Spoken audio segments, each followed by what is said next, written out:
People tell you that performance-enhancing drugs do not make a difference. They are effing friggin' morons, okay? Several years ago, where they asked a bunch of Olympians, they said, hey, if you could win a gold medal, okay, but it's gonna shave like 7 or 8 years off your life, but you had to take drugs to do it, would you have done it? The percentage was like overwhelmingly yes. The great Ilya Ilyin from Kazakhstan. People are like, he was one of the greatest weightlifters of all time. He was 3-time Olympic gold medalist. He was stripped of his titles. That guy walked around, like I said, he had 20-pound balls, okay? I've been studying the Chinese now for the past 24 years.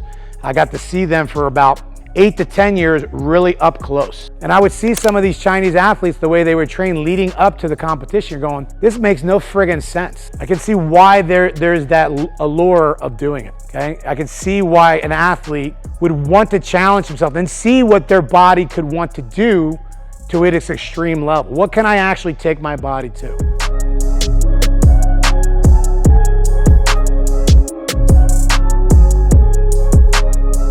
Hi guys, it's Coach Joe Micela, Performance One Advanced Sports Training. I get asked a lot why the U.S. is not as good in Olympic weightlifting as other countries. And it's kind of a two-part question. There's like the old version of that, and then there's what's happening today. When I first got into sport in the late 90s, the two things that were kind of keeping us down as a sport, why we weren't doing as well as our international competitors, was funding. And let's be honest, there was drugs, okay? Performance enhancement drugs was very prevalent. It still is, but it's not as bad. Now, when I first got into it, it was very hard to now tell a kid, hey, you know, you could be really good nationally, you could be really good and actually make a world team, even make an Olympic team. But the chances of you winning a medal back in the early to late 90s for Team USA was extremely, extremely difficult because our athletes were not funded to a great deal, so it was mostly recreational. There was very few funded athletes that could just train at a very high level. And then once they got to that level, whether it be the Worlds or whether it be the Olympics, the likelihood of them placing was very extreme, okay? Now, we did get an athlete in the 2000 Olympics, our first female athlete, won a gold medal, Tara Knott, who's now Tara Cunningham, but she got it after they found out that a Bulgarian girl got tested positive. Now, she did it cleanly, she did it the right way. Women was a little bit different. They didn't really start pushing girls with drugs like they did after that. But in the early 90s to late 90s, if you were a guy, the chances of you trying to get on that podium was extremely hard. Now, you know, so it was hard to try to teach a kid or train a guy and go, hey, you know, you're going to be really good, but you have no shot in hell. You know, you're going to probably be 20th or 22nd place in the world, okay? And it's not because you're not trying hard enough, it's just that the odds are stacked against you. And those other countries had a tremendous amount of funding from government agencies, from ministries of sport, you know. And the drug testing, we always used to joke around with it, but it wound up being pretty true if you watched the movie Icarus and followed that whole thing with Radichenko, was that in our country, our U.S. Federation and the U.S. Olympic Committee would drug test our athletes to make sure we weren't taking anything. In the old Soviet Union, they were drug testing their athletes to make sure they could pass the test internationally.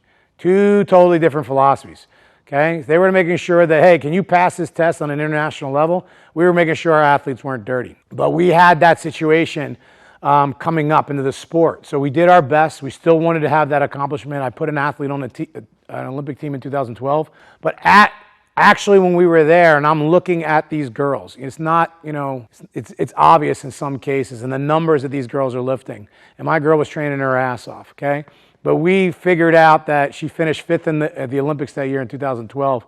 And we figured at least 4 out of the 5 girls that were ahead of us. And there could have been others that were behind us were taking stuff. Definitely the top 3 on the podium. One in particular who took 3rd place was from Armenia. What was that? About 9 months prior to the Olympics at the World Championships in Paris. She basically hyperextends her elbow, tears a ligament in her elbow. Boom, ipso facto, she's back for the Olympics like nothing ever happened. You tear a ligament in your elbow, you ain't coming back that fast into this sport of Olympic weightlifting, okay? But she was able to come back. A lot of stuff that helped her out. Definitely the girl that were 1 and 2, there's no question that I believe that they were taking stuff. You know, they were taking the Chinese and the Russian. If we can kind of, you know, catch China, like we did with the Soviets and the Russians, you know, it'll level the playing field tremendously. We've already seen a huge drop-off and a lowering or a balancing of the playing field in the last couple of years since we've taken a little more aggressive approach on the international level. And you've seen what? You've seen our American athletes do better. You know, at the last World Championships, we've had a bunch of medalists, okay? We've had world champions, mostly on the girls' side. We're still waiting for our guys to break through.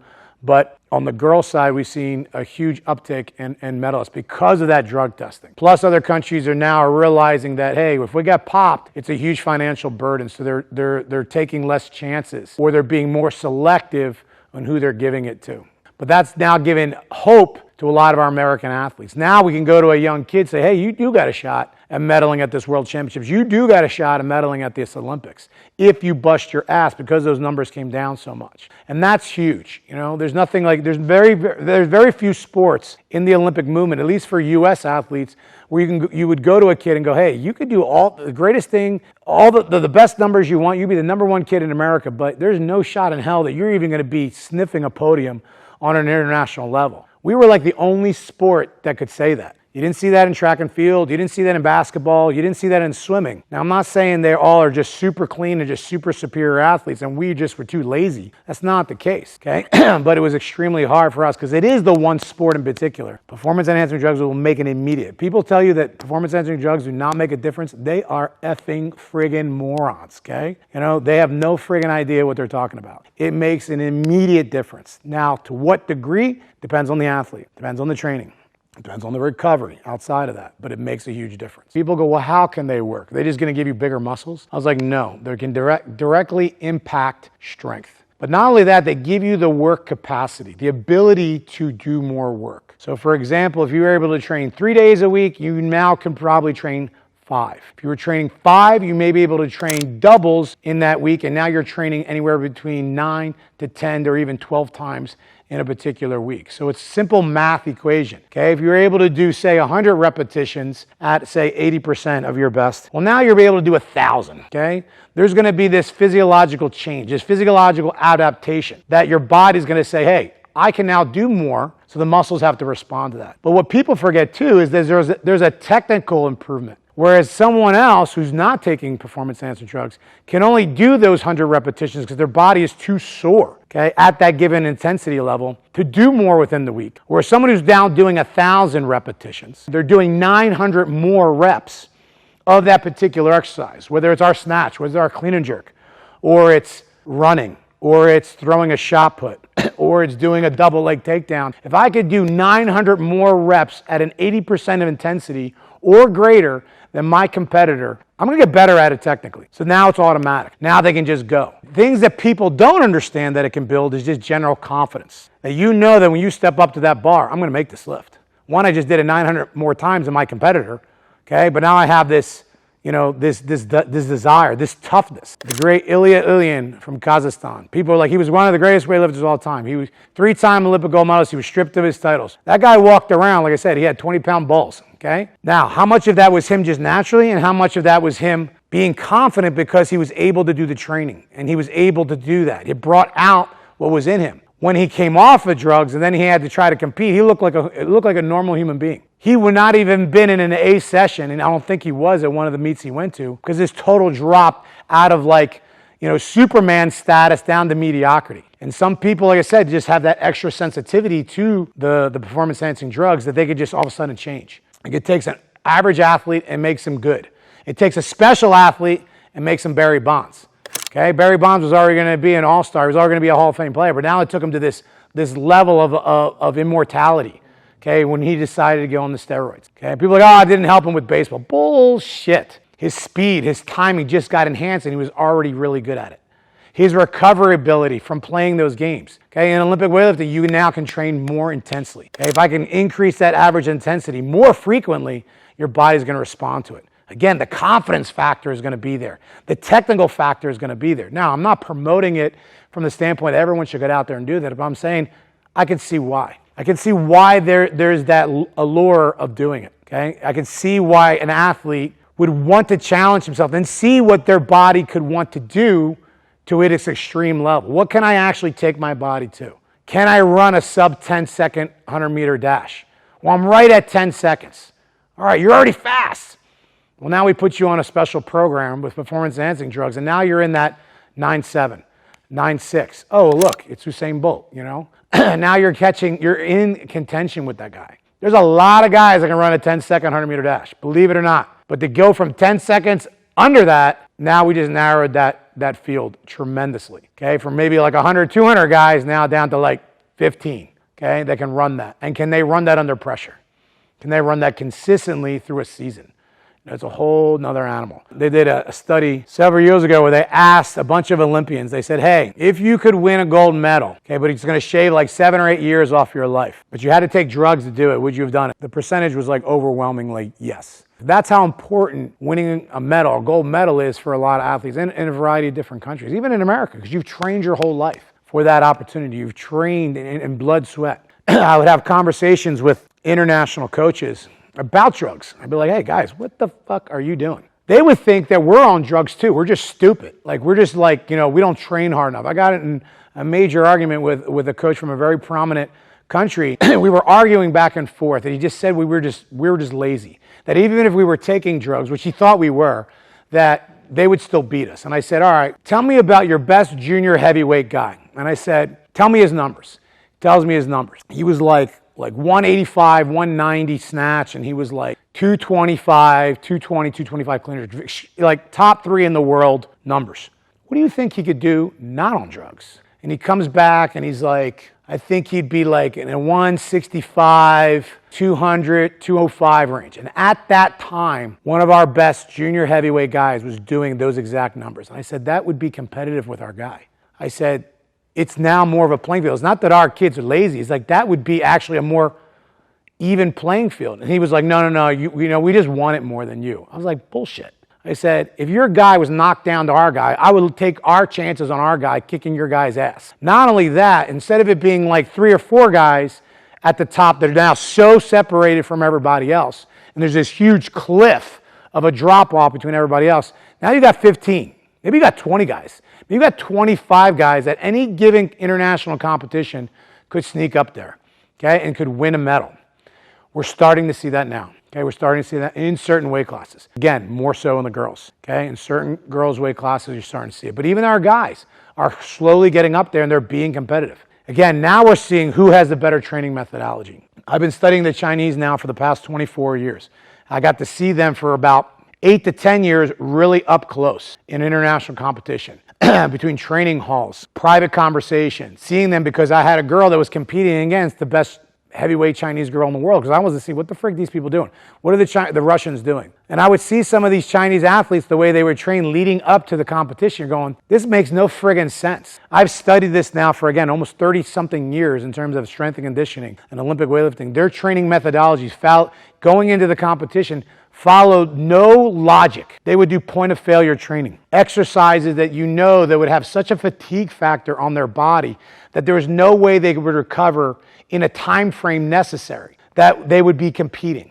When you go into a competition phase of training, your goal is to now increase intensity level but decrease volume, okay? Because you know that, what are you trying to do? You're trying to be at your freshest, at your strongest for the day of the competition, not completely exhausted. You know, I would see Lu Xiaozhu, and I distinctly remember in 2010 in Tala, Turkey, doing burnout handstand push-ups, you know, sets of like 15 to 20 repetitions, like days before he was going to compete. And you're going like for multiple sets, doing heavy eccentric snatch pull. And you're going like, this is going to fry this kid's back. This is going to blow this kid's shoulders out. Okay. And then the volume of the workout, you're going, this doesn't make any sense.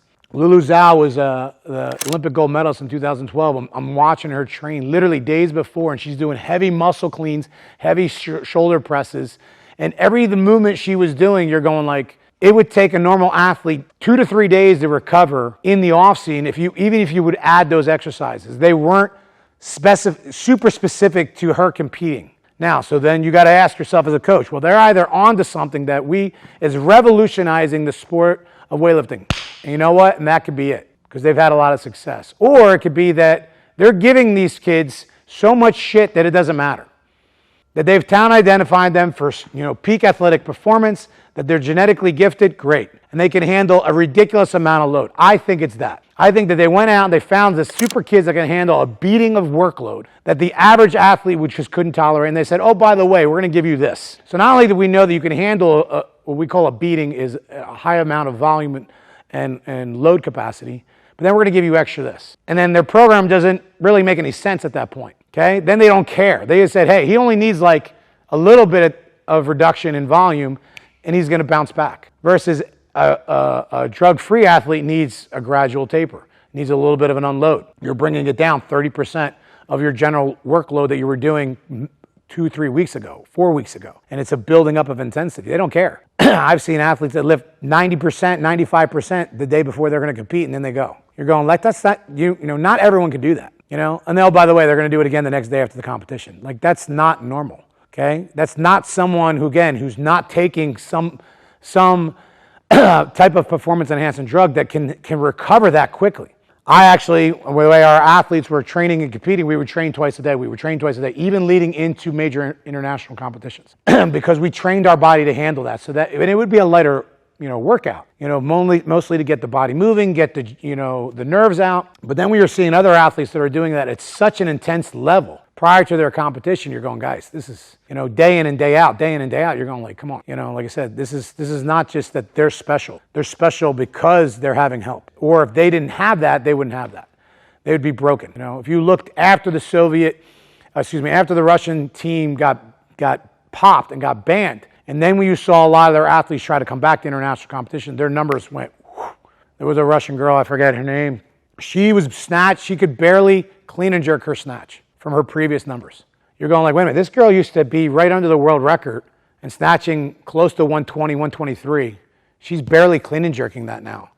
And you're going like, oh, okay, that makes a lot of sense. I guarantee you the Chinese could not do 90% of their numbers. You wouldn't even see any of these people around. A lot is based off the way they would train, that they would not be able to do it. And let's think about it too. Their training system of we're going to outwork you, we're going to do more, also goes into their political structure. Okay? Their communist political structure says, hey, if an American auto worker is working an 8-hour day with all these breaks and all this other bullshit, we're going to work 15, 18 hours a day, maybe 16 hours a day or more. Because F them, we're going to show that we have a greater work capacity. If they're working 5 days a week, we're going to work 7.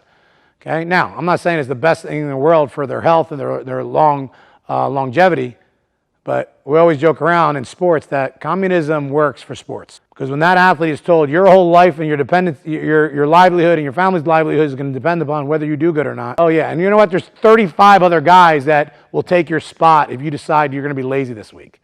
You start moving some weights around. It's called incentive, okay? So they have this, nationalistic approach to training that's governed in everything they do, okay? Everything aspect of their life, and then they apply that into sports. Here in America, we don't have that as much, okay? It's like, do what you want, man. Be fun, be happy, only do things that make you feel good. That's bullshit when it comes to sports. If you have an aggressive attitude, you will succeed. If you are determined that I am not going to settle for mediocrity, you'll be successful, okay? Because why? We have 85% of everybody else in America that's just like, hey, just do what you want, just be happy, go make a TikTok video or some bullshit. But if you grind, okay, and you sacrifice now, then later you're going to reap those benefits and the rewards. Can we catch up? Yes. Are we going to beat a Chinese person? No. We're not going to be able to beat a Chinese athlete that's on drugs. We haven't found that genetic freak. We thought we found them, but things happen. But we don't have that genetic freak that can just be done that, but we can at least narrow the gap and we can at least be on the podium. We can get closer. Guys, we're getting better. The girls have already done it, okay? The girls have already done it. This Olympics could see the most medalists from our female athletes than we ever had. And I think we could have at least one guy. We have one guy that's got a shot to make a medal. That's Hampton Morris. But other than that, not so much, okay? Because by the time our guys really bust their nuts to get, to the level that they need to be, we got to worry about, are they broken? Are they now, burned out? Can they sustain that? We have athletes now that are going for this Olympic team that have put a lot of miles and a lot of lifts under their belt. But if they had help in the form of performance enhancement, maybe they're a little more fresh. Maybe that recovery now, again, that extra workout or two doesn't feel as daunting on them. Okay, now their career is going to be longer. Ilya Ilyin was a very special athlete, but he was going through into a third Olympic cycle. Even into a fourth Olympic cycle, he would have still been around. Was he the best technically? No. He was just ridiculously strong and aggressive. And again, he walked around Like there was nothing in that room he wasn't going to do. And if he missed it once, which was extremely rare, he never missed twice. It was extremely rare. I don't remember a time since 2005 to when he competed last in 2016 that he missed a lift twice in a competition. Again, confidence. But he had already trained in training to go after that world attempt and slightly more. Versus like, hey, it's a weight I never even tried before. Good luck. Okay? You having that confidence, you're taking those stabs at those attempts is huge. So that's going to be a big thing. So again, we're narrowing the gap.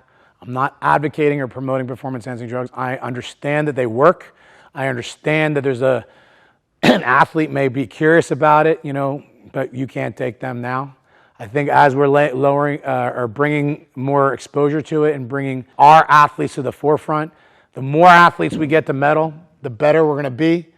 And then there's going to be more funding available for us because now other kids, other athletes, other younger athletes, other sponsors are going to say, wow, that's a great sport. This girl winning a medal. We got this guy winning a medal. And then more money comes into it, more opportunities come into it, and then more people start coming up.